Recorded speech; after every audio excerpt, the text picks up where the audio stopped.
Je m'appelle Marie Sauvion, je suis journaliste cinéma à Télérama. Je m'appelle Renan Cros, je suis journaliste, je travaille pour différents médias, je suis journaliste cinéma, séries, et je présente le Cercle Série sur Canal+. Et quand je fais pas tout ça, je suis prof d'histoire du cinéma. Je suis Pascaline Potvin, je suis chef de service sur le site du magazine Madame Figaro. Donc je m'occupe plus spécifiquement de culture. Alors je suis Juliette Redzer, je suis journaliste cinéma et rédactrice en chef de Trois Couleurs, qui est un mensuel de cinéma gratuit édité par MK2. Alors au Champs-Élysées Festival, je fais partie du jury presse. Mon rôle consiste à voir les longs métrages sélectionnés en compétition officielle. Donc ça consiste en 6 longs métrages français, 6 longs métrages américains. Et donc ça consiste à les regarder tous avec la plus profonde attention, la plus profonde concentration. Et à la fin, à avoir la lourde tâche de décerner un prix du meilleur long métrage américain et du meilleur long métrage français.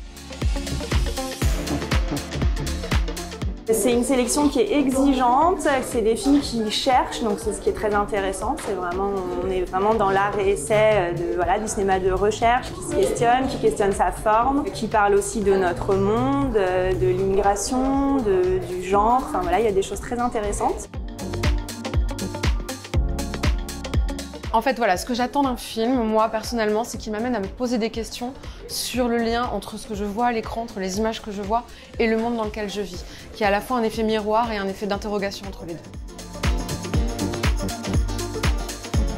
Déjà, c'est un festival parisien, parce que c'est vrai que le grand festival de cinéma français, il est à Cannes. Donc c'est un festival parisien, un festival du cinéma indépendant, c'est-à-dire de voir des films rares qui parfois ne sortiront pas en salle, des films un peu fragiles, un peu sous-produits, où peuvent se révéler des cinéastes, donc il y a une vraie curiosité. Et puis c'est un festival qui organise beaucoup de rencontres, de masterclass. Il y avait cette année Ari Aster, par exemple, qui avait 350 fans avec des couronnes à fleurs venus à sa rencontre. Et ça, j'allais dire, c'est le côté très vivant de ce festival, qui est plutôt très chaleureux. Le titre est bien trouvé, c'est un festival qui se trouve sur les Champs-Élysées. Pour le coup, Champs-Élysées Film Festival, c'est vraiment bien bossé. Et l'idée, c'est de mettre en valeur à la fois les Champs-Élysées, les cinémas, le Balzac, le Lincoln, le Publicis, et puis de célébrer ce qu'on appelle l'indépendance au cinéma, c'est-à-dire à la fois le cinéma indépendant américain, qu'on connaît un peu mieux, et puis surtout le cinéma indépendant français, c'est-à-dire des productions qu'on n'a pas l'occasion de voir et qui, grâce à ce festival, peuvent émerger. Ce que j'aime beaucoup au festival, c'est qu'en fait, c'est un quartier, les Champs-Élysées, où les Parisiens vont finalement assez peu, qui a un quartier très touristique et qui a une image très glamour et luxueuse,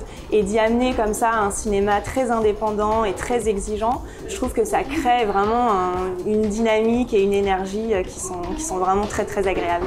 Je trouve que c'est un très beau festival parce qu'il met en lumière toutes les salles qui existent sur les Champs-Élysées, qui sont un lieu dont on a peut-être un peu oublié que c'était un lieu de cinéma. Je trouve que c'est très agréable de passer du temps sur cette avenue dont on dit qu'elle est l'une des plus belles du monde, mais de rentrer un petit peu à l'intérieur pour voir des films. Et c'est un festival qui met à l'honneur le cinéma indépendant avec des regards singuliers et intéressants. Et voilà, ça c'est un vrai plaisir de se confronter à ce regard-là.